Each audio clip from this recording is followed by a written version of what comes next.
guys, and welcome to Book and Loop, where happiness is handmade and the best boyfriends are always found in books.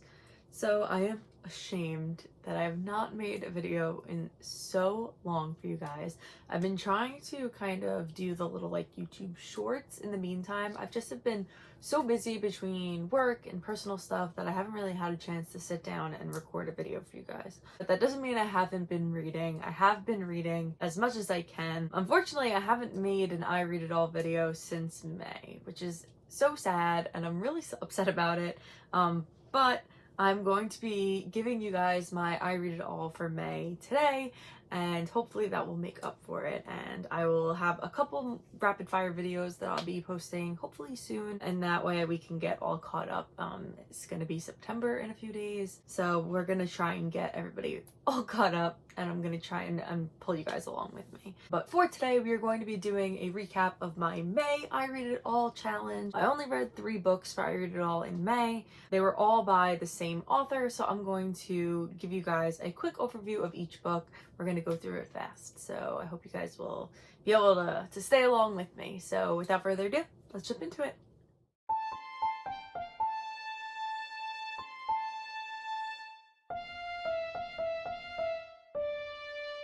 So as I mentioned, I wound up reading 3 books in May for I Read It All, and all 3 of those books were by the same author, and that author was Samira Ahmed. And Samira Ahmed has wrote a ton of other books, but unfortunately for this challenge, I'm only reading the books that we have in the library, so I only read 3 of her books. And from what I read so far, I really enjoyed it, so she's definitely an author that I think I would want to continue to read outside of this challenge. But you guys know the drill. For this challenge, I'm only going to talk about the books that we actually have in the library. So if I ever read any of her other books, I will make a separate video maybe talking about how amazing and how I love her writing so much. As per usual, I took notes while I was reading. I have my notes here. After some consideration, I wound up getting a Rocket book because I wanted to be able to reuse the notebook a little bit. I was going through so much paper taking notes on the books for I Read It All that I was like, you know what, let me get this because then I can just erase and reuse the paper over and over and over again without worrying about it. So the first book that I wound up reading for I Read It All was Internment by Samira Ahmed. Internment takes place in the near distant future where a president has been elected that's trying to instill a fear in the American people of the Muslim population.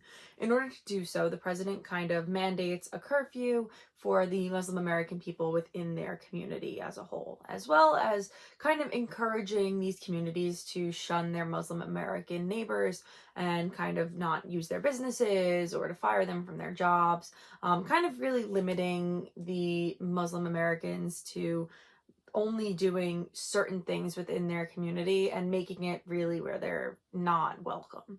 17-year-old Layla and her family wind up getting rounded up in the middle of the night and they are given like 30 minutes to pack a bag, and they are taken into this car and brought to this train station where they are sent off and shipped to the middle of the desert where there'll be an internment camp that they'll be staying in. And they find out that the government decided who they were going to take to put into this internment camp based off of what answers the family gave in their census the previous year. And this is all very horrific. You get the whole description of everything that's going through Layla's mind and the fears over what's going to happen to her family.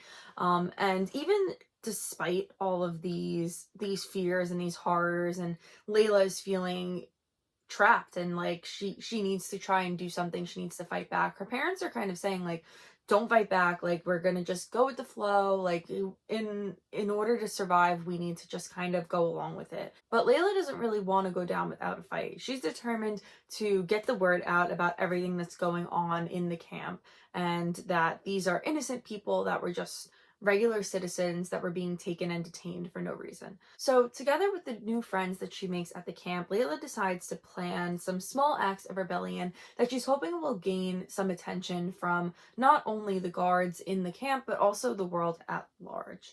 Layla's boyfriend is still living outside of the camp, and so she tries to get him messages so that he could spread the word about everything that's been going on in these internment camps. Strangely enough, there's a guard that's kind of helping her in order to get these messages from her to her boyfriend. And you kind of get a little bit of his story and why, and he wound up being a really interesting character. But it kind of comes down to, yes, Layla's doing all she can. Her and her friends are fighting back, and they're doing what they can to try and make the world aware of everything that's going on. But is the world going to care? Well, the camp director kind of crushed Layla, has the fear that the government is trying to put into the American people gone so far as for people to not care about these humans that are being trapped in these internment camps for no reason other than the fact of what their religion is. It just was a really important book. It really made me sit back and think a lot. And it was so insanely hard to read. And the story was amazing. It was great. It wasn't even an issue with the story itself. It was just strictly due to the emotional impact of the book and the writing. You're revisiting a horrific part of American history, and it often gets hidden, and you're kind of translating it into this modern setting in a way that it's kind of fathomable and just entirely unsettling because of the fact that these are real events that have happened, and we know that history repeats itself, and you're bringing it into this context of, is this the road we're headed down? Is this where we're going to be ending up in 5-10 years, you know? And it just overall was just such an amazing book, and it was really well done and well handled, and it just really set the tone so amazing for going into her other two books that I was so excited. So that's kind of all I have to say about Internment. I definitely think that this was a really interesting book. I really loved it a lot, so I definitely recommend it. And the one thing that I will say is that each and every one of her books that I read was super different from one another, but they all had like an underlying theme of like dealing with politics and racism and trying to fight back in any way that you can in order to just be heard and seen for who you truly are. So the next book that I wound up reading by Samira Ahmed wound up being my favorite book that I read by her, and that was Hollow Fires.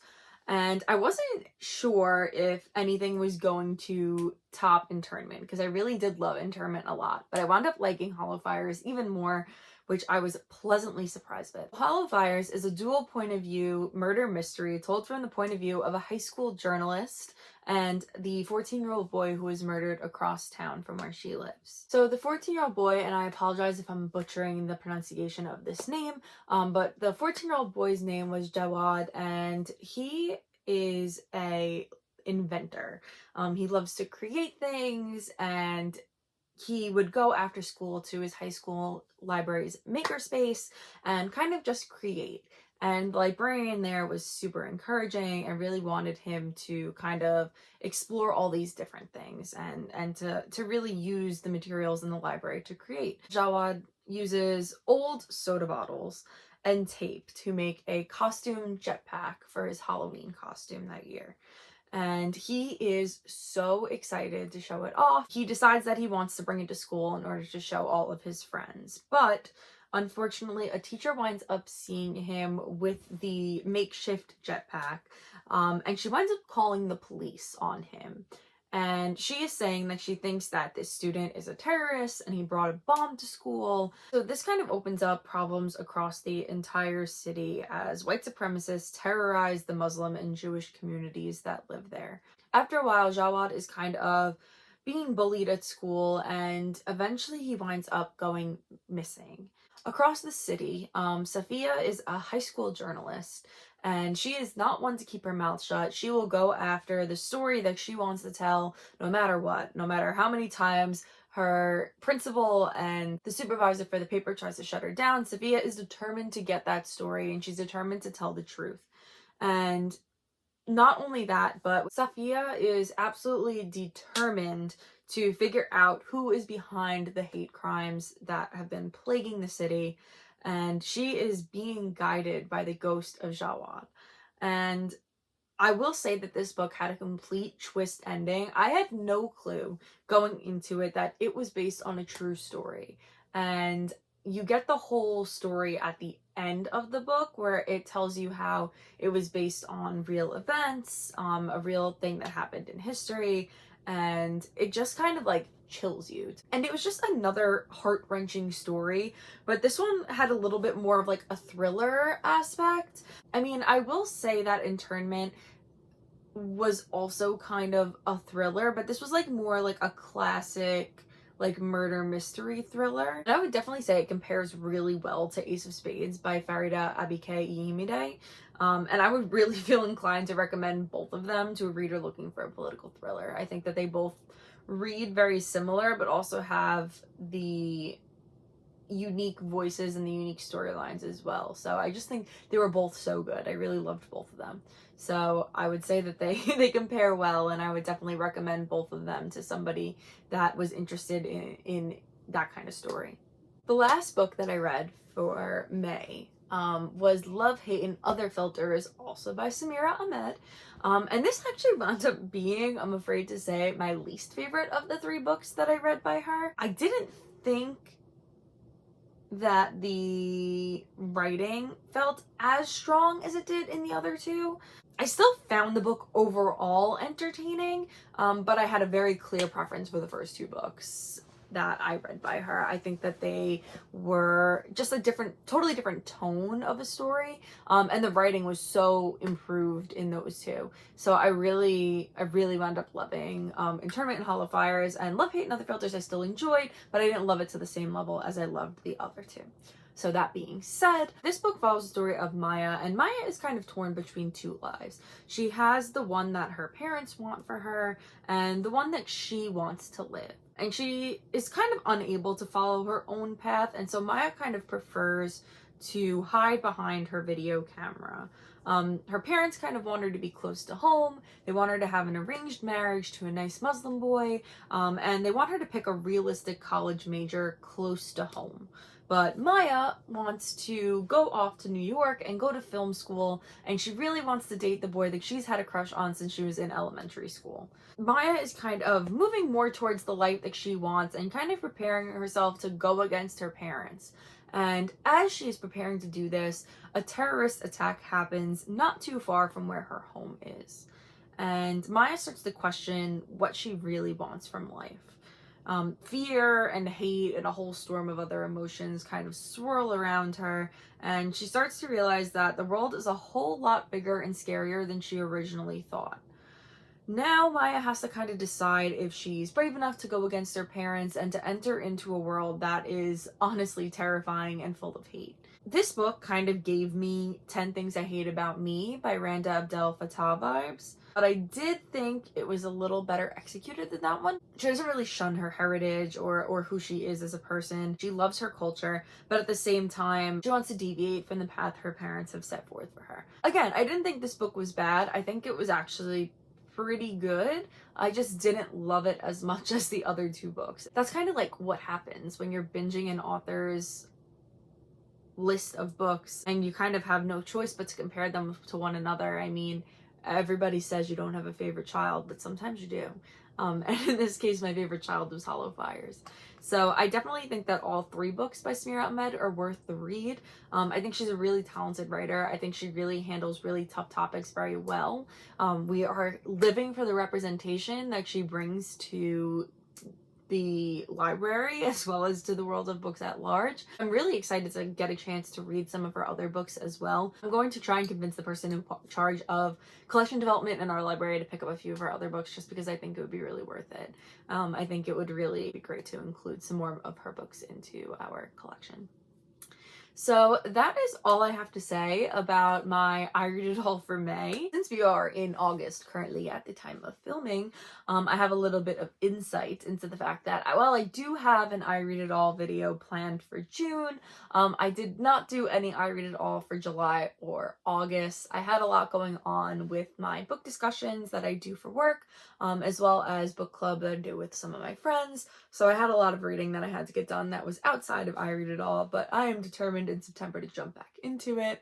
I am officially up to the Becky Albertalli gauntlet of books. There's probably like 8 of them on our shelf that I have to get through. So I'm really excited for the chance to dive into those. I've read Simon versus the Homo Sapiens Agenda by her a few years back, and I really liked it. and I'm really looking forward to getting to read a couple of her other stories, so I think it's going to be really great. So you guys can look forward to the June I Read It All, and in September I will read as much as I can in order to bring you guys a new video for September. And who knows, maybe September I'll get through all the Becky Albertalli books. Wishful thinking, but maybe I will. So that is going to be all from me. Thank you guys so much for hanging out. Sorry again that I've been absent. This is going to be a common theme, so it is what it is. But I am super excited to be back and doing I Read It All again. Thank you so much for joining me. I hope you enjoyed this video, and happy reading!